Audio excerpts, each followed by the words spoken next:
Bonjour à tous, hein. Alors pour commencer, je me présente. Je m'appelle Jérémy Van Rans et je suis un ancien enseignant et maintenant je travaille comme conseiller éthique à la GRIX. Alors je vous remercie déjà d'être présent à ce webinaire aujourd'hui. Puis comme sujet principal, hein, vous l'avez vu, on va voir le partage des ressources, mais aussi on va faire un petit rappel sur les nouveautés du mois. Alors, en ce qui a trait au plan de la présentation, par rapport au déroulement, comment ça va se passer? Je vais commencer par les nouveautés du mois de mars. J'ai deux nouveautés à qu'on vous a présentées le webinaire précédent. Je fais juste un rappel pour ceux qui n'ont pas été au courant des dernières nouveautés du mois de mars. Ensuite, je vous montrerai comment est-ce qu'on crée une ressource partageable dans le OneDrive. Donc, on va se rendre sur un OneDrive d'un enseignant. Ensuite, on va rendre le document partageable, puis on va le partager euh, avec les élèves pour le partager sur le Mosaic Portail. Puis si on a le temps, je vous montrerai ce que ce partage sur le Mosaic Portail enseignant fait sur le portail élève et sur le portail parent. Ensuite, on terminera par conclusion des questions. Ce sera le moment justement où on répondra aux questions. Donc, n'hésitez pas tout au long de la présentation à poser vos questions dans la section Q&R. En haut, vous avez un Q et un R avec un petit point d'interrogation. Donc, n'hésitez pas à poser vos questions à cet endroit-là. Puis, ma collègue Audrey Martin se fera un plaisir de reprendre l'ensemble des questions, puis on y répondra à la fin, comme je l'ai mentionné. Alors, comme première nouveauté du mois de mars, on commence avec le dossier d'aide particulière qu'on a surnommé le DAP, le DAP. Vous avez quelques visuels à l'écran. Et le dossier d'aide particulière, c'est quoi? C'est un module de Mosaic Portail qui va venir soutenir les membres de l'école pour mettre en place de l'aide pour un élève et il va le suivre tout au long de sa scolarité. Donc ça, c'est l'objectif. Et que pour chaque élève, l'enseignant pourra trouver la tuile DAP, comme on voit dans la partie de droite, hein, de l'image de droite ici, vous voyez qu'il y a une tuile DAP qui est apparue le, dans le dossier de l'élève. Puis la tuile, évidemment, sera vide si rien n'est marqué, mais elle existera quand même. Alors actuellement, dans le DAP, on trouve le plan préventif. Puis le plan préventif, c'est la première étape avant le plan d'intervention. Donc le plan préventif peut être aussi ce qu'on appelle des moyens d'action, des plans d'action qui existent déjà vraiment dans les écoles. Puis ce sont vraiment des moyens qui sont mis à l'essai. Donc le plan préventif peut être considéré comme une aide qui va être ponctuelle pour un élève. C'est vraiment quelque chose qu'on va venir essayer avant de passer vraiment au plan d'intervention avec tout l'aspect légal, avec tout l'aspect gouvernemental. Alors, pour rappel, hein, je vous le rappelle, pour ceux qui ont suivi les webinaires, seule la direction d'une école a le droit de créer un plan préventif pour un élève. C'est vraiment la direction qui va gérer l'ensemble des plans préventifs de son école. Après, évidemment, il est possible pour cette direction de déléguer à des responsables, comme à des enseignants, par exemple. Alors, pour en savoir plus, c'est ceux qui veulent en savoir plus sur le DAP, je vous invite à consulter le webinaire qu'on a fait le 15 mars passé. Ma collègue Audrey vous partage à l'instant dans le chat, dans le clavardage, le lien pour accéder à ce webinaire justement sur YouTube. Comme deuxième nouveauté, nous avons dans l'application M-Parent, on a vu l'apparition de l'agenda. Donc, ça signifie que tout ce que, en tant qu'enseignant, vous allez inscrire dans la planification de Mosaic Portail et que vous le partagez aux parents, les parents pourront vraiment le voir dans leur application. Alors, c'était déjà possible de le voir dans la version web, donc comme on voit dans l'image de droite, c'est possible déjà dans la version web, mais désormais, on peut maintenant, sur l'application mobile, l'application du téléphone, on peut aller voir l'agenda de son enfant. Alors, justement, si vous n'avez pas suivi le webinaire du 24 mars dernier de mes collègues, je vous invite également à aller le consulter en ligne. On l'a mis en ligne récemment. Puis là, à l'instant, Madame Audrey Martin vous le partage dans le clavardage. Alors, maintenant, on va passer vraiment dans le vif du sujet. On a reçu plusieurs fois la question « Comment je fais pour partager une ressource avec mes élèves et surtout une ressource qui vient de mon Drive, de mon OneDrive ?» Alors, je m'y rends actuellement, là, vous voyez à l'écran, je suis dans le OneDrive de un de mes enseignants d'essai, de formation, qui s'appelle Gabriel Rochon. Puis, Gabriel Rochon, lui, il a envie de vous partager une ressource à ses élèves. Alors, il a l'opportunité, comme vous savez certainement, de créer une nouvelle ressource en cliquant sur Nouveau, soit Word, Excel, PowerPoint, ou soit d'utiliser déjà une ressource ou un document qu'il a déjà créé. Moi, en l'occurrence, pour le bien de la présentation, je vais utiliser un document déjà créé, puis je vais vous montrer comment est-ce qu'on fait pour le partager, pour rendre le lien partageable. Alors, je vais utiliser aide-mémoire trigonométrie. Hein. Mon enseignant Gabriel est un enseignant de mathématiques. Il existe 3 façons de partager un document ou d'obtenir un lien de partage. Alors, la première façon, c'est soit je sélectionne ici le petit rond qui est ici à gauche de mon document. En cliquant là-dessus, il y a plusieurs outils qui apparaissent. Donc, on a le mot partager. Je ne vous cacherai pas que c'est là-dessus qu'il faudra peser. Ou alors, à côté de l'intitulé, on a le petit carré avec la flèche qui permet aussi de partager. Ou on a également les 3 petits points. Quand on clique dessus, on peut partager. En cliquant ici sur partager, on peut aller sélectionner les différents paramètres de partage. C'est ce que je vais faire aujourd'hui. Donc, en cliquant sur partager, j'ai l'opportunité d'ajouter des noms, des courriels de mon organisation, par exemple, ou de parents, tout simplement. Mais je pourrais aussi, et c'est là que je veux vous montrer ce qui est important, c'est que je peux modifier les paramètres de partage en cliquant sur toute personne ayant lien, mais peut-être que chez vous, c'est les personnes au sein de votre organisation seulement qui ont accès aux documents, mais il est important, et je vous conseille fortement pour que, notamment les parents, aient accès aux documents, c'est que toute personne ayant le lien. Après, il est aussi possible, la plupart du temps, d'empêcher l'autorisation de modification. Donc ça, c'est toujours intéressant. Et parfois, si vous voulez également, on peut bloquer le téléchargement. Donc ça, c'est dans les paramètres de partage. J'y reviens, j'attarde pas plus longtemps que ça. C'est juste le point important de toute personne ayant le lien qui est important de sélectionner. Une fois que j'ai sélectionné ça, je clique sur Appliquer. Et là, je vérifie bien que c'est bien toutes les personnes disposant du lien peuvent consulter le contenu. Et je peux venir ici copier le lien. Donc, en cliquant sur copier le lien, mon lien est retenu dans mon presse-papier de l'ordinateur, donc dans la mémoire directe de l'ordinateur. Oups, j'ai fait quelque chose que je ne devais pas faire. Ça, c'est les aléas du direct. Ici, je passe dans mon Mosaïque Portail et dans mon Mosaïque Portail, comme je vous ai dit, le lien est collé et copié dans la presse papier. Je vais venir le coller dans les ressources de Mosaïque Portail. Alors, les ressources de Mosaïque Portail se retrouvent dans l'espace Mes données et vous voyez ici, j'ai l'outil Mes ressources. Donc, quand je clique sur Mes ressources, je pourrais venir, j'ai l'opportunité de venir créer un dossier, mais là, pour le bien de la présentation, j'ai déjà créé un dossier dans lequel je vais venir ajouter des ressources. Donc, le dossier, il s'appelle Math4. Et dans Math4, je vais venir cliquer sur le bouton qui s'intitule Ajouter une ressource. Alors, lorsque j'ajoute une ressource, j'ai la possibilité de mettre un titre. Donc, je vais mettre, par exemple, aide-mémoire, trigonométrie, voilà, par exemple, aide-mémoire trigono. Voilà, par exemple. Ensuite, c'est ici que le lien, je vais pouvoir le coller dans mon adresse. Donc, en faisant CTRL-V, vu que je suis sur PC, je vais faire rapidement CTRL-V, ou aussi j'aurais pu venir faire le clic droit de la souris, puis appuyer sur coller. Je peux y ajouter une petite note, une petite note qui est reliée à la ressource. Donc, je vais venir ici mettre une petite note pour les élèves et les parents. Donc, voici un aide-mémoire pour tes exercices en trigonométrie de la 2e étape. Tu peux le consulter aussi souvent que tu le désires. Et lorsque tout est rempli, lorsque tous les champs désirés sont remplis, je clique sur Enregistrer. Une fois que c'est enregistré, la ressource apparaît dans la liste des ressources ici sur le côté gauche. Et sauf que je peux voir ici qu'elle n'est pas encore partagée, elle est non partagée à mes groupes. Je dois faire encore l'action de le partager pour que le parent et l'élève, en fait, je choisis, puissent le voir sur leur portail respectif. Donc ici, je vais cliquer, là j'ai le partager avec mes groupes, je vais cliquer sur l'outil de partage et là je peux venir sélectionner pas maintenant, donc là c'est ce qui est sélectionné actuellement.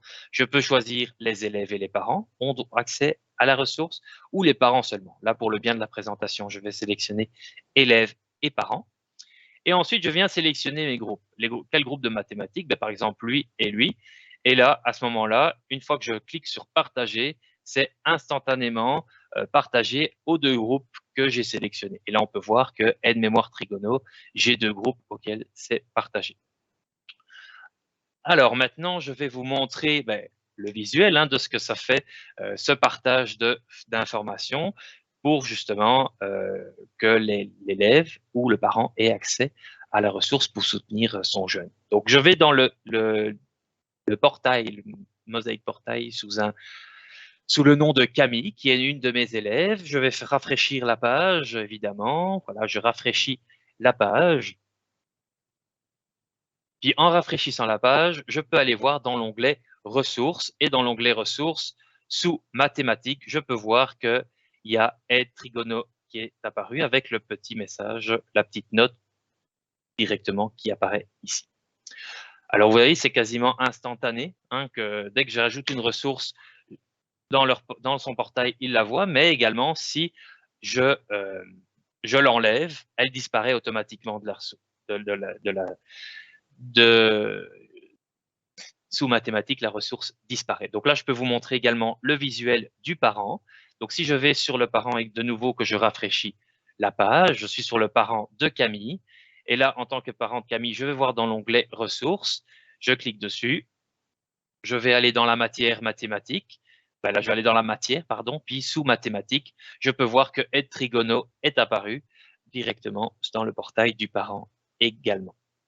Alors, il existe une deuxième manière. Donc ça, c'était la première manière éventuellement de partager des ressources en tout temps sur le portail. Donc, il reste comme ça de même, comme je vous l'ai montré. Il existe une deuxième façon qui est d'ajouter des ressources dans la planification. Donc là, il est possible je vais retourner sur le Mosaic Portail de mon Gabriel Rochon, ici. Là. Je vais vous montrer comment est-ce qu'on ajoute une ressource à une planification. Puis l'avantage de l'ajouter dans la planification, c'est que ça va être lié aux devoirs et aux leçons dans l'agenda, évidemment, de l'élève. Et donc, le parent pourra également le voir. D'accord? Donc ici, je vais aller dans mon groupe, exemple maths 414. Je vais aller sous l'onglet évaluation. Puis dans le module évaluation, je vais venir ajouter une activité pour vous montrer en exemple. D'accord? J'ajoute une activité qui est trigonométrie. Par exemple, je fais un devoir, je choisis la date. La date, je pourrais mettre par exemple le 4 avril, qui est lundi prochain. Elle n'est pas évaluée, mais par contre, ce qui est important de montrer, c'est qu'elle est affichée, l'activité va être affichée à l'agenda de l'élève. Oui, je veux que ce soit affiché car grâce à ça, justement, pour ce devoir-là, il va pouvoir avoir l'aide en collant justement le lien dans l'espace lien qui le permet. Je pourrais ajouter un autre lien si besoin. Là, j'en ajoute qu'un juste pour vous montrer l'exemple. Je pourrais mettre également une note d'accompagnement. Je pourrais mettre une note d'accompagnement personnel, une note d'accompagnement pour moi, pour l'élève en tant qui voit dans note de l'élève. Je vais mettre comme ça, voilà. Et lorsque tout est rempli, tout ce que les champs sont remplis, c'est enregistré. Là, j'enregistre et je vois bien que Trigono a été ajouté à ma liste des activités. Maintenant, ce que ça va faire, c'est que dans l'agenda, comme je l'ai dit, l'agenda de l'élève, je vais pouvoir voir ce devoir-là qui va apparaître dans son agenda. Donc, je vais me diriger vers le portail de mon élève. Je vais rafraîchir la page. Là, je suis dans le portail de Camille. Puis, je peux voir que si je vais dans mon agenda, soit en mode journalier, je me dirige suivant, suivant, suivant. J'arrive le 4 avril. Puis là, je peux voir que ici, j'ai un devoir. Je vais cliquer dans mathématiques pour voir le devoir qui est. Et là, je peux voir que la ressource est liée au devoir directement. Alors, ça aurait pu être une évaluation, ça aurait été la même chose. Là, j'ai fait l'exemple du devoir. Et là, je peux voir qu'en cliquant ici, j'arriverai directement sur ma ressource. J'aurais pu également le voir en mode semaine, d'accord? Si je vais voir le 4 avril, je peux voir en mode semaine la même chose, le lien qui apparaît ici. En cliquant dessus en tant qu'élève, je vais pouvoir accéder au lien que mon enseignant m'a donné accès. Même chose quand on va du côté du parent. Donc, si je vais sur le portail de parents, je rafraîchis la page de nouveau. Je peux voir que dans le parent, je vais sur l'onglet agenda. Et dans l'agenda, même chose, normalement, c'est apparu au 4 avril. Le lundi 4 avril, je peux voir qu'ici, en mathématiques, j'ai un petit devoir avec une petite note, un petit mémo qui est ici. Et en effet, je peux voir que le lien est directement accessible ici. Donc moi, en tant que parent, je vais pouvoir soutenir mon enfant. S'il a besoin d'aide, je vais pouvoir lui dire, regarde, ton enseignant a fourni un document qui t'aide justement à faire ton devoir, à faire ton travail à la maison.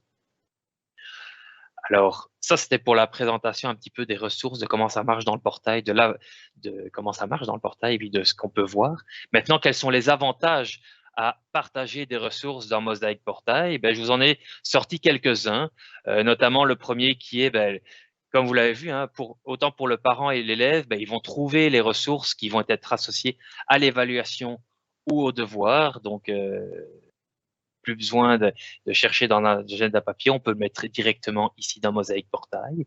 Ensuite, deuxièmement, ben, l'enseignant pourrait partager un répertoire avec des photos qui ont été réalisées durant une activité scolaire. Donc, on met un dossier dans le OneDrive, puis on partage justement ce dossier-là en tout temps sous mathématiques, par exemple. Puis là, à ce moment-là, on peut ajouter toutes les activités, les photos d'activités qui sont mises dans ce dossier-là.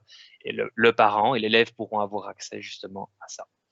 C'est aussi possible de mettre des liens vers Teams, vers Meet, donc toutes les rencontres éventuellement que vous avez.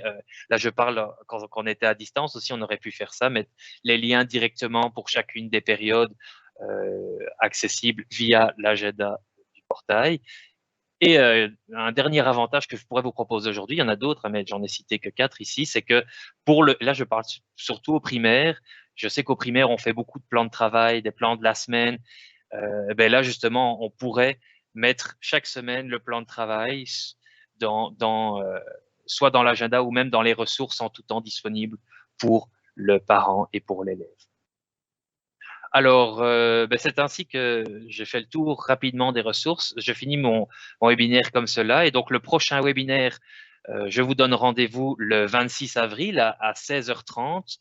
Puis, on aura comme sujet le suivi des observations et des interventions, le SWA, le module du SWA. Donc, n'hésitez pas à nous retrouver comme ça pour une petite capsule pour justement le webinaire mensuel. Alors, si vous désirez plus d'informations, je ne sais pas si vous connaissez le site infomosaicportail.ca. Donc, pour plus d'informations, je vais passer à la slide suivante. Voilà, pour plus d'informations, n'hésitez pas à consulter le site info.mosaicportail.ca. Vous, là-dessus, vous avez une foire aux questions. Donc, toutes les questions que vous vous posez, écrivez-les justement dans l'espace recherché. Puis, il y a probablement une réponse qui va vous être donnée, dans le meilleur des cas. Puis, il y a une série de webinaires aussi là-dessus. Vous avez des liens vers les formations et même des formations gratuites. Puis, sur ce site-là, on peut aussi actuellement, puis là, propagez-le à vos collègues. Vous avez la chance de gagner 200 $. Puis, il y a 3 tirages durant les 3 prochains mois. Donc, il y a un tirage par mois. Donc, n'hésitez pas à aller participer à ce concours-là en allant sur le site infomosaicportail.ca. Puis, partagez la bonne nouvelle. Ensuite, je ne sais pas si vous connaissez, il y a le groupe Facebook, qui est un lieu de collaboration entre les enseignants. On y partage aussi les nouveautés sous forme de mini-capsules ou sous forme d'images. Puis, vous pouvez nous suivre sur la Grix, le Facebook, sur le Twitter également. Et pour terminer, nous donnons accès à un environnement de démonstration pour Mosaic Portail. Alors, cet environnement, c'est des données qui sont fictives, mais au moins, ça va vous permettre d'explorer un peu le portail avec d'autres points de vue que justement le point de vue juste enseignant. Alors, voilà, j'ai terminé de mon côté. Donc, je vais demander à Audrey Martin, ma collègue, de pouvoir passer aux questions. Donc, si vous avez des questions avec ce que je viens de présenter, n'hésitez pas à les écrire, je le rappelle, dans le QR. Puis Audrey Martin va se faire un plaisir de me les dire. Puis, j'ai aussi également ma collègue Viviane Brisebois, qui est également là pour répondre aux questions. Donc, elle va m'aider également avec Audrey pour qu'on puisse répondre au mieux à vos questions. Puis, je vais laisser justement Viviane se présenter. Alors, bonjour tout le monde. Je me présente Viviane Brisebois. Je suis une des 4 propriétaires de produits pour Mosaic Portail. Et Jérémy vous a parlé notamment là, du plan préventif du dossier d'aide particulière et c'est la fonctionnalité là, sur laquelle j'ai travaillé au courant de la dernière année. Donc, si jamais vous avez des questions plus précisément pour le plan préventif, ne vous gênez pas. On a la partie là, de questions et réponses.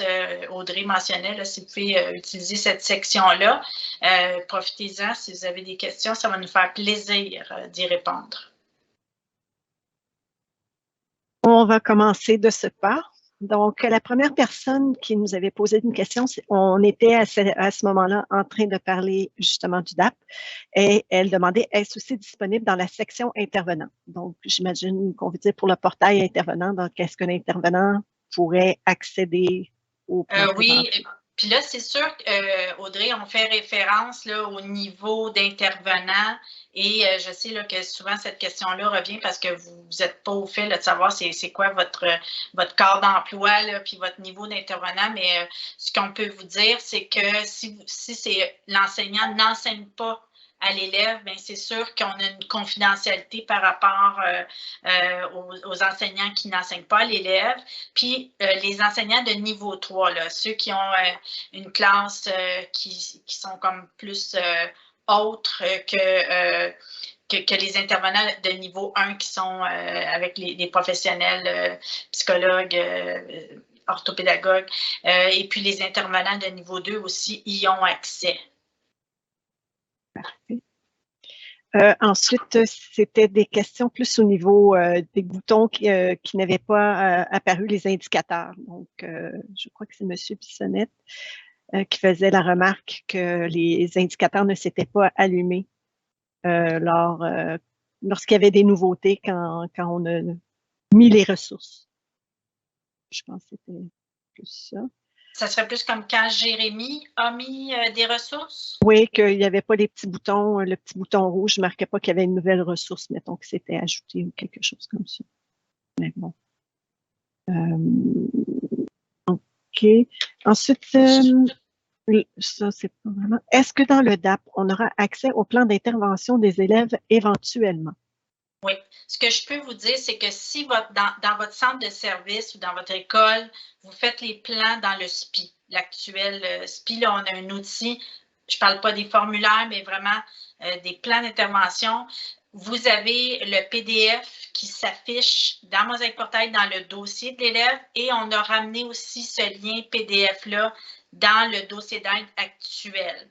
Mais c'est sûr que la prochaine phase, ça va être de travailler le plan d'intervention que vous allez voir dès la complétion des travaux. Vous allez voir apparaître le plan d'intervention qui va être notre prochaine phase. Mais dans la consultation, parce qu'on a fait une consultation nationale, le grand constat, c'est qu'il y avait beaucoup de plans d'intervention qui ne devraient pas être des plans d'intervention officiels et vous n'aviez pas un entre-deux pour gérer, pour pouvoir donner des moyens des élèves pour tester des pistes de solutions, des stratégies. Donc, on vous a livré cette nouvelle fonctionnalité-là pour vous permettre d'alléger les plans d'intervention ministériels qui sont plus rigides avec les règles. Puis, ça va vous permettre de faire la transition, mais vous allez avoir le plan d'intervention, là, ça s'en vient. Et il faut ajouter qu'il y aura en plus, on vise à ajouter aussi un dépôt de documents. Bien sûr, oui. Merci Audrey. On voit qu'Audrey, notre experte aux communications, connaît super bien son sujet, puis on est habitués de travailler ensemble. Mais oui, merci Audrey de rappeler. Il va y avoir le dépôt, parce qu'on sait le dossier d'aide est actuellement dans le bureau du directeur d'école, dans la filière. C'est plus difficile d'accès. Donc, c'est sûr qu'on veut le ramener dans Mosaïque Portail en étant soucieux. Là, quand on parle des résumés ou des documents, c'est sûr qu'on va être soucieux là, de la sécurité, parce qu'actuellement, c'est pas n'importe qui peut avoir accès justement à ce fameux dossier d'aide-là, mais soyez rassurés qu'on va être vigilant là, pour s'assurer d'une confidentialité. Avez-vous un roadmap pour le DAP présentement? Quelles sont les priorités pour l'itération suivante? Bien, là, c'est sûr que nous, là, il n'est pas à 100%. Je suis d'accord qu'il n'est pas parfait, mais on voulait quand même vous livrer quelque chose qui fonctionnait quand même très bien. Vous allez avoir les mains dedans. Vous allez l'essayer, vous allez tester. Puis, on vous a partagé le lien là, de la webinaire qui a été présenté, puis je vous invite à la consulter parce qu'on a fait l'exercice à partir du fait que vous, comme enseignant, vous allez saisir une observation. Ça commence par l'observation. Vous, comme enseignant, vous allez observer quelque chose et vous allez saisir, puis demander dans l'intervention l'ouverture d'un plan préventif. Donc, on a un protocole automatisé où on peut dire quand il arrive telle observation ou intervention, à ce moment-là, le directeur, lui, dans ses interventions, va voir « Ah, j'ai un plan préventif à ouvrir », puis il va pouvoir déléguer la responsabilité du suivi du plan à un enseignant ou à un intervenant là, dans l'école. Donc, on a testé cette première version-là. C'est sûr que là, la deuxième partie, là, on nous a signifié que pour la clientèle FGA-FP, il y a des ajustements à faire. Donc, l'intention, c'est d'adresser cette partie-là, puis ensuite de ça, c'est sûr qu'on va, il faut vraiment qu'on travaille là, à développer le plan d'intervention officiel, mais comme je vous dis, là, c'est sûr qu'il y a des ajustements qu'on va faire, puis c'est sûr quand il va y avoir des demandes, on va valider pour s'assurer que ça répond à l'ensemble du réseau, mais on est ouvert et on est à l'écoute, je vous l'assure. Parfait. Prochaine question. Est-il possible pour l'administration ou les intervenants d'ajouter une planification dans l'agenda pour toute l'école? Exemple, atelier avec CFTR à la cafétéria. Donc, pour des activités pour l'ensemble des élèves, à ce que je comprends de la question. Jérémy, est-ce que tu veux répondre sur cette question-là? Je sais qu'il y a un partage de ressources qui peut se faire par direction pour l'école. Donc, là, c'est sûr que comme direction, là, il y a des explications, mais c'est le même principe là, de ressources et puis de diffuser là, pour les parents et les élèves aussi. Puis j'imagine que, ben là, c'est ça, j'ai pas le détail complet là, de toutes les capsules qu'on a justement sur Info Mosaïque Portail, mais je sais qu'on a plusieurs capsules qui expliquent comment créer justement, entre autres, là, les ressources. Moi, j'ai une question beaucoup plus spécifique. Donc, je suis spécialiste en musique et il m'arrive de partager un groupe avec un collègue, une période moi et une période pour l'autre. Or, seulement un de nous deux peut avoir accès aux données. Est-ce qu'il y a un moyen de permettre l'accès aux deux spécialistes qui enseignent à un même groupe? Ça a été adressé, là, c'est quelque chose qui nous a été mentionné.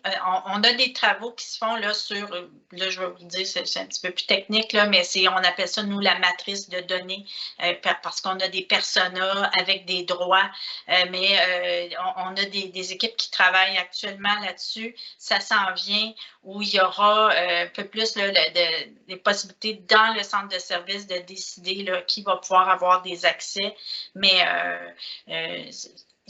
on y travaille. Parfait. Ensuite, prochain, je suis spécialiste en éducation physique au primaire. J'enseigne au maternel, mais je n'ai pas accès à ces groupes dans Mosaïque. J'aimerais y avoir accès pour communiquer plus facilement avec les parents. Est-ce que vous faites référence à vos propres groupes? Si je comprends bien, c'est à vos propres groupes. Là, à ce moment-là, ben, d'habitude, quand tu es enseignant d'éducation physique, tu as l'ensemble des élèves de l'école ou presque, surtout au primaire. Donc, j'imagine que c'est considéré comme ses élèves, mais lui est un spécialiste. Donc, je ne comprends pas qu'il n'y ait pas accès. Oui, c'est ça. Il faudrait peut-être voir du côté, là, soit quelqu'un à l'école, mais ça peut être aussi au centre de service. Je sais qu'au secondaire, il y a des TOS, mais au primaire, au centre de service, peut-être juste investiguer là, de ce côté-là pour que vous puissiez avoir accès. On a une autre question pour toi, Viviane. Est-ce que tu veux dire que nous allons pouvoir attribuer une matière à plusieurs enseignants dans GPI? Une matière à plusieurs enseignants, est-ce que là, vous êtes au primaire ou au secondaire? Je pense qu'il fait référence à ce qu'on disait au précédent, quand la personne qui était deux à se partager des mêmes groupes. Je sais qu'au primaire, on peut, puis là, c'est ça. Là, moi, j'ai peut-être le défaut d'avoir été dans GPI, mais là, je ne sais pas comment. Là, je ne suis pas certaine. Je ne vais pas vous mentir, là. Je pense que ces questions-là, par exemple, on peut vous y revenir pour vous répondre plus précisément, mais je sais que dans GPI, on peut mettre un deuxième enseignant, mais au primaire, là. Mais là, je ne veux pas vous induire en erreur. On va noter cette question-là, puis on vous reviendra là, avec cette réponse-là. Possiblement, si vous êtes présent au prochain webinaire, là, on va le prendre en note pour que Jérémy puisse faire le suivi au prochain webinaire. Moi, dans ma section questions et réponses, je pense que c'était tout. Donc, par contre, on a 2 personnes qui ont les mains levées. Je ne sais pas si on est prêt à pouvoir prendre des personnes. Pierre, est-ce qu'on peut? On avait Madame Plourde, Madame Nathalie Plourde, qui avait la main levée.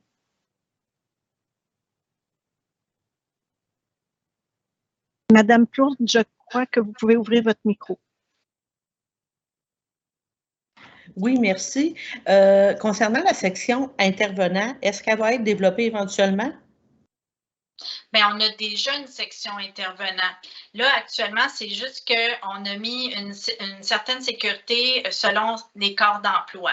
Donc, c'est sûr que c'est plus restrictif si, par exemple, bon, je vais vous donner un exemple qui va être farfelu, là, mais je veux dire, la bibliothécaire, c'est sûr qu'elle ne peut pas avoir accès aux résultats ou à l'assiduité de l'élève. Donc, ça, c'est un des corps d'emploi qui, dans les intervenants qu'on appelle là, de niveau 3, il y a je crois aussi là, sur Info Mosaïque Portail, là, il y a un tableau là, avec les corps d'emploi et nos fameux niveaux d'intervenants.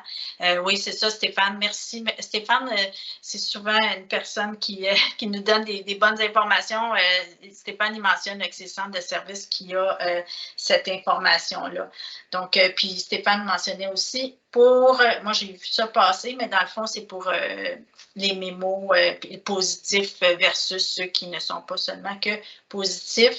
Mais pour les intervenants, avoir la liste là, sur Info Mosaïque Portail, vous allez avoir un petit peu plus de détails. Mais comme je vous mentionnais, là, on travaille sur une console de gestion de la matrice et avec des droits de pouvoir attribuer des droits, que ce soit le centre de service qui décide. Merci. Bienvenue. On a M. Hainaut. Est-ce que vous m'entendez? Oui. Oui. Je vais ouvrir ma caméra peut-être. Je peux ouvrir la caméra ou pas? Non? Pour l'instant, non. Donc, ma question est seulement, si on fait une planification, qu'on la dépose sur Mosaïque, est-ce qu'on peut l'archiver et la récupérer l'année suivante? La réponse est oui. Oui. Mais la planification, ça dépend. Alors oui, mais le mais est important parce que si la planification est associée à votre groupe, donc comme je l'ai montré, j'ai été dans la planification de groupe, elle est supprimée fin juillet lorsqu'on remet tout à zéro. Mais pour la conserver, il faut la mettre dans le plan de cours. Est-ce que ça vous dit quelque chose si je vous dis ça? Un petit peu, oui. Est-ce que, suite à ça, est-ce que avant que vous la supprimiez, est-ce qu'il y a un avis qui est envoyé aux personnes, un petit rappel, quelque chose, non? Non, il n'y a pas d'avis, donc c'est moi qui le rappelle là où oralement. Mais vous allez voir, normalement, en juin, on a prévu de faire un petit webinaire justement de comment on fait pour, entre guillemets, fermer mettre en archive tout ce qui est sur Mosaïque Portail, justement transférer le tout de planification vers le plan de cours. Comme même chose pour les banques de commentaires, dans les évaluations, tout ça, qu'on se crée, est-ce qu'il y a moyen de les récupérer, de les réutiliser? Alors, les banques de commentaires que vous créez, oui, vous allez les garder d'année en année, effectivement. Parce que, en fait, je vous explique, dans Mosaïque Portail, il y a un espace qui s'appelle Mes données, puis tout ce qui se trouve dans Mes données est conservé d'année en année. D'accord. Voilà. Si vous voulez en savoir plus, justement, sur le sujet, vous pouvez aller voir sur le site d'Info Mosaïque Portail. Dans la section webinaire, il y a une partie qui était la semaine Mosaïque Portail qu'on a fait au mois de mai l'année dernière. Et il y a une journée où Jérémy a fait un atelier que sur la planification. Donc, vous allez avoir pas mal tous les détails pour bien comprendre comment ça fonctionne et vous préparer. Si vous faites ça maintenant, vous allez avoir pris un peu d'avance. Et ce qui est le fun, c'est qu'une fois que c'est fait, l'année prochaine, votre année pour la préparer, ça va se faire comme ça. D'accord. Est-ce qu'il y a un lien direct pour ce webinaire-là ou Je peux, pendant qu'on va répondre ou que la prochaine personne parlera, j'essaierai de vous le trouver puis de vous le mettre dans la conversation. Merci. Donc, Stéphane Bissonnette nous a posé la question là, dans le clavardage, là, demandait si on allait rendre disponible la possibilité d'avoir 2 enseignants. J'ai mentionné qu'on va vérifier parce que, comme je disais tantôt, là, je ne vais pas vous mentir. Donc, on va vérifier. Jérémy va vous revenir. Et avec la réponse à cette question. Et puis, Stéphane mentionnait que si jamais on y arrive, qu'on va révolutionner Mosaïque pour le primaire, bien, c'est sûr qu'on a le souci là, de toujours essayer de vous simplifier la vie. Donc, si c'est possible, ça sera à suivre. Mais c'est sûr qu'on a beaucoup de travaux, des travaux prévus. Est-ce qu'il y a d'autres mains levées? Je vois une petite main. Oui, il y a Madame Jolin. Pierre? Oui, merci beaucoup. Madame Jolin, vous pouvez activer votre micro. Oui, vous m'entendez bien? Parfait. OK, je ne sais pas si ça a été répondu. J'ai eu un empêchement, je n'ai pas pu me connecter à 16h30 pile, mais nous, on n'a pas la possibilité de mettre des cotes lorsqu'on évalue là, dans activité. On peut seulement mettre des notes en pourcentage. C'est des configurations dans GPI Windows. Donc, est-ce que vous êtes au primaire ou au secondaire? Madame? Au primaire. OK. Donc là, c'est sûr que c'est ça au secondaire et des TOS, mais au primaire, je ne sais pas qui s'occupe des configurations dans votre GPI Windows, mais c'est dans la légende de notation. En fait, c'est que pour que Mosaïque accepte les cotes, il faut que dans GPI, il y a plusieurs configurations et il faut que les cotes soient possibles puis qu'on mentionne est-ce que cette cote-là équivaut à une certaine note pour que ce soit calculé. Qu'ensuite de ça, ça vienne avoir un impact là, sur votre calcul pour votre résultat d'étape par la suite. OK, ça, c'est plus au niveau administratif, je crois. Est-ce que c'est possible pour vous de l'écrire dans le clavardage? Parce que je ne suis pas sûre d'être capable de bien l'exprimer à la secrétaire de notre école. Certainement. Puis, en fait, moi, ce que je recommande, là, je ne sais pas si la secrétaire a accès à l'espace client, mais dans l'espace client, ils peuvent ouvrir un billet puis demander à une personne à l'équipe de soutien de l'accompagnement. Et puis, c'est certain là, qu'on vous accompagne jusqu'à temps que ça fonctionne. OK, bien, je vous remercie. Mais je vais vous le noter dans le clavardage. Je vous remercie beaucoup. On a d'autres questions qui est apparent. Est-ce que du travail est fait pour rendre la plateforme plus rapide en temps de chargement? Donc, au niveau des chargements filaires, tout ça, je crois que c'est pour la vitesse de réponse.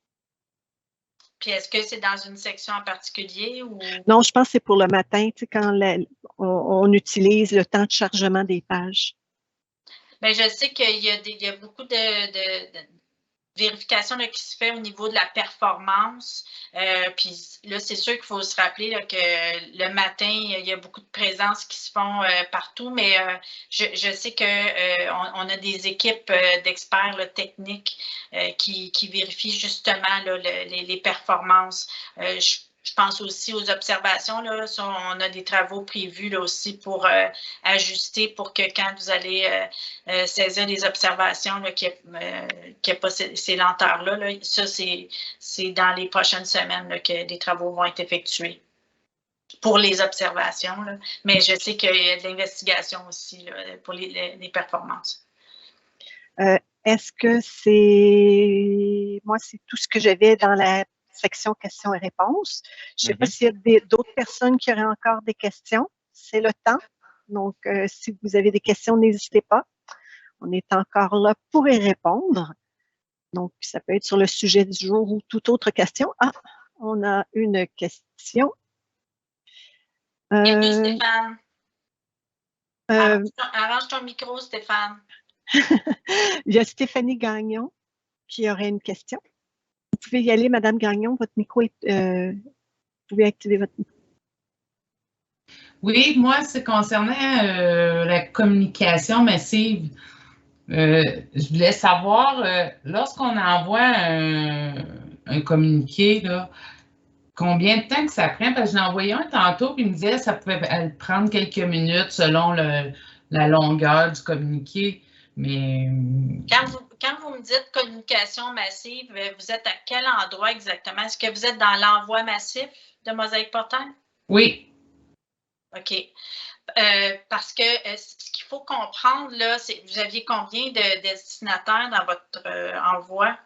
Oh my God, je sais pas, j'ai pas regardé là, parce que c'est par école. Là. Fait que c'était aux employés par école. OK. Donc, c'est à l'ensemble des employés du centre de service. Oui, exactement. Okay. Le message, en fait, de ce qu'il vous explique, c'est parce que le distributeur, on a un fournisseur qui distribue les messages, mais ensuite de ça, c'est chacun des fournisseurs de messagerie, comme Hotmail, Gmail, qui ensuite de ça, eux, vont distribuer les messages. Nous, habituellement, l'envoi massif, là, on avait eu des tests, puis ça se faisait pratiquement, c'était très, très rapide. Par contre, nous, ce qu'on ne peut pas garantir, c'est comment Hotmail, Gmail ou les autres fournisseurs de services de messagerie vont distribuer les courriels, mais c'est quand même, ça ne prend pas des heures et des heures là, pour acheminer vos messages. Mais je vous arrête là, parce que... Moi, mettons, j'ai envoyé ça au personnel centre de service. On a tous le même courriel. On a tous le Outlook. OK. Fait que ça devrait être rapide. Là. Ça devrait être... Ça devrait être rapide, mais c'est sûr qu'il y a comme un travail qui se fait. Là, les courriels, ils s'envoient comme par bloc. Puis, lui, il y a quand même des vérifications qu'il fait pour s'assurer que les adresses courriels sont valides. Là. Mais là, je ne sais pas c'est quoi la quantité que vous avez là, de destinataires. Mais avez-vous vu un enjeu ou...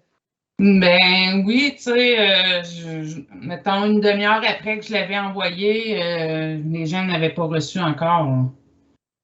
OK. Puis, ce que vous pourriez faire aussi, c'est que quand vous avez vos destinataires, vous pourriez ajouter votre propre adresse courriel pour tester.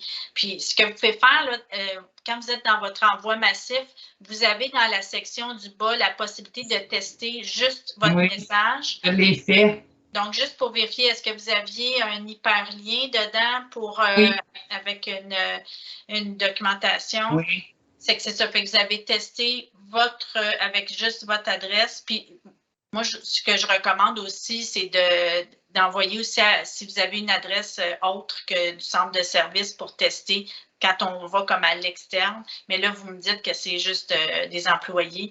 Il se peut qu'il y ait un certain temps de traitement parce que, comme je mentionne, là, on fait l'envoi, mais je sais que ça se fait pas comme si vous avez 500 personnes puis que ça s'en va directement les 500 à la fois. Là. Il y a comme une file d'attente pour l'envoi des messages. Parce que c'est important, cette question-là, parce que nous, on voulait se servir de ça pour le matin, lorsqu'il y a des tempêtes de neige ou, tu sais, puis envoyer ça en masse comme ça. Fait qu'on voulait, tu sais, le délai, j'ai besoin de savoir, tu sais, le délai, là, ça ne peut pas prendre une heure, là, tu sais, supposons. Là, normalement, ce n'est pas supposé de prendre une heure, mais ça, vous pourriez ouvrir un billet puis qu'on investigue. Moi, ça, ce serait le genre de choses, ouvrez un billet sur l'espace client puis on va vérifier avec vous. Regardez un peu combien de destinataires vous aviez, votre pièce jointe. On peut refaire le test sans la pièce jointe, avec la pièce jointe aussi. Parfait, merci. Ça fait plaisir.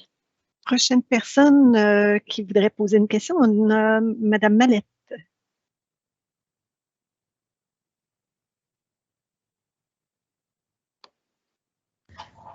Oui, bonjour. Bonjour. Ma question est au niveau de quand on saisit les absences le matin, puis qu'on veut ajouter, si par exemple, quand on connaît la raison, là, on a une feuille à part pour les codes, mais est-ce que vous travaillez à avoir comme une liste déroulante pour qu'on puisse juste cliquer? Parce que là, on est toujours pris avec notre feuille à côté. Bon, en fait, là, vous êtes enseignant. ce qu'on essaie là, d'amener comme gestion de changement, parce qu'on sait avant, là, le parent écrivait un billet, vous envoyez ça. Là, nous, ce qu'on veut idéalement, là, c'est que le parent, puis là, ce n'est pas tous les centres de services qui offrent ça, mais la boucle idéale, moi je vous dis la boucle idéale, c'est que le parent utilise son portail parent, qui l'avise de l'absence à venir et qui donne déjà le motif. Et les motifs sont rendus disponibles par le centre de service. On ne donne pas tous les motifs, donc on va donner maladie ou etc. Donc, le parent, lui, va aviser d'une absence à venir. Il sait déjà que son enfant... donc, au lieu de passer par l'enseignant, le parent le fait directement et la secrétaire, elle, va gérer les demandes avant l'arrivée des enseignants, ce qui va faire en sorte que l'enseignant, vous allez déjà voir que l'élève est absent, puis vous allez déjà avoir le motif. Ce qu'on veut, là, c'est que vous ayez à prendre les présences, mais la notion de motivation d'absence, ça appartient aux parents, puis on demande aux parents ensuite de ça, soit avec communication répondant dans GPI, ou on les avise, soit par texto, courriel ou téléphone, de motiver l'absence. Et ensuite de ça, la gestion des motivations d'absence se fait aussi par soit l'administration ou la secrétaire là, de l'école. Ce qu'on veut, là, c'est dégager le plus possible les enseignants. Donc, vous, quand vous arrivez pour prendre votre présence, que vous le voyez déjà. Ceci étant dit, on le sait, là, c'est pas toujours comme ça. Vous avez quand même la possibilité de saisir l'absence puis d'ajouter un commentaire, mais dans le processus de ce qu'on vise, là, c'est... à moyen long terme, là, que le maximum de parents utilisent leur portail pour motiver les absences ou signaler d'avance ou les motiver si jamais ils ne l'ont pas fait avant le début des classes. OK, donc est-ce que les parents ils ont un moyen de... Est-ce qu'ils sont informés de ça? Parce que honnêtement, là, moi, ils m'envoient tout ça à moi, là. Puis là, c'est comme tout moi qui gère ça en ce moment. Puis je suis comme... Moi, ce que je pense qui serait une bonne chose, c'est de valider, est-ce que vous avez activé la possibilité que le parent avise d'une absence à venir? Puis ça se prépare aussi comme avec une communication. Donc, d'envoyer une communication, puis même publier une ressource. Là, tantôt, on parlait des fameuses ressources. Mais moi, ce que j'aurais comme recommandation à faire, là, c'est que l'école envoie comme un courriel pour signifier, bon, à partir de maintenant, on vous offre cette possibilité-là avec la petite procédure. Et aussi, je publierai aussi une ressource pour que si le parent ne l'a pas dans le courriel, bien, il va l'avoir dans la ressource quand il va aller s'authentifier sur son portail. Et ça va être facilitant parce que si on pense là, que le parent, dans le fond, au lieu de passer par personne interposée, bien, il va déjà avoir cet accès-là. Et en même temps, il a l'accès aussi de voir toutes les absence de son enfant, je pense que ça va vous donner un coup de pouce. Puis, si je peux me permettre, en plus, c'est que maintenant, avec l'application M-Parent, le parent, c'est encore plus facile pour lui. Il a son application sur son téléphone, il y a un bouton à appuyer, déclarer, il rentre les heures, le motif, il appuie sur le bouton, ça s'en va automatiquement dans GPI.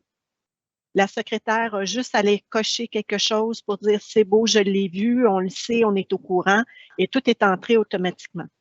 Donc, vraiment, la déclaration d'absence par le parent, ça serait vraiment un changement à faire dans plusieurs écoles et peut-être le demander et voir avec l'administration chez vous s'il n'y aurait pas lieu de l'installer. Ça faciliterait la vie et des parents et de la secrétaire et de tous les enseignants. Oui, en effet. Merci. Puis, pour faire un lien, là, il y a Mme Tremblay qui posait la question au sujet des codes d'absence. Elle disait qu'elle n'avait pas eu la feuille avec les codes d'absence. Ce que je peux vous dire, c'est que dans votre GPI, il y a plusieurs motifs d'absence et il y a des motifs d'absence qui sont administratifs. Par exemple, l'élève est chez l'orthophoniste, l'élève est chez l'infirmière ou il est dans un local de récupération. Donc, ça, ces motifs-là, on les rend pas disponibles aux parents parce que le parent, il n'a pas à saisir cette justification d'absence-là. Ce qu'on donne aux parents, c'est certains motifs d'absence seulement on les coche. On peut même mettre une autre description. Donc, le parent, lui, va avoir droit à seulement certains motifs d'absence. Il va avoir un petit menu déroulant. Mais par contre, dans votre GPI, il peut y avoir beaucoup plus de motifs d'absence que ça. Ça fait que vous, comme enseignant, vous allez voir que votre élève est chez l'orthophoniste. Le parent, lui, ne pourra pas sélectionner ce motif-là pour motiver l'absence. Mais ça, je vous inviterai à communiquer avec soit la secrétaire de votre école ou si c'est dans une école secondaire. Là, on sait il y a des personnes administratives là, qui gèrent les absences, pourraient vous fournir là, la liste des motifs d'absence. C'est dans GPI Windows. Vous êtes chanceux, vous choisissez des questions que je connais les absences, les communications puis le dossier d'aide, c'est dans ma table. Est-ce qu'on a un tutoriel pour mettre en action? Je sais, moi, que je donnais les formations. J'ai vu un billet là-dessus passer sur la zone. Oui, c'est ça, il y a eu un billet, mais on offre là, des formations pour mettre en place, mais ça se fait très bien. Puis moi, j'avais même fait le processus, là, dans le fond, dans une journée. Le parent avise, ensuite de ça, la secrétaire va aller vérifier pour s'assurer que c'est pas l'élève qui a motivé, qui a pris le code de son parent. On espère pas que ça se fait, mais on le sait que ça se fait encore. Donc, moi, j'avais fait vraiment la boucle des absences là, dans une journée pour bien expliquer le processus, là, mais on l'offre là, pour les services, les services de soit dans les écoles ou au service de... Parce que ça peut être activé juste par école, c'est pas obligé d'être tout l'ensemble du centre de service qui active ça, mais moi, je pense que tout le monde devrait le faire.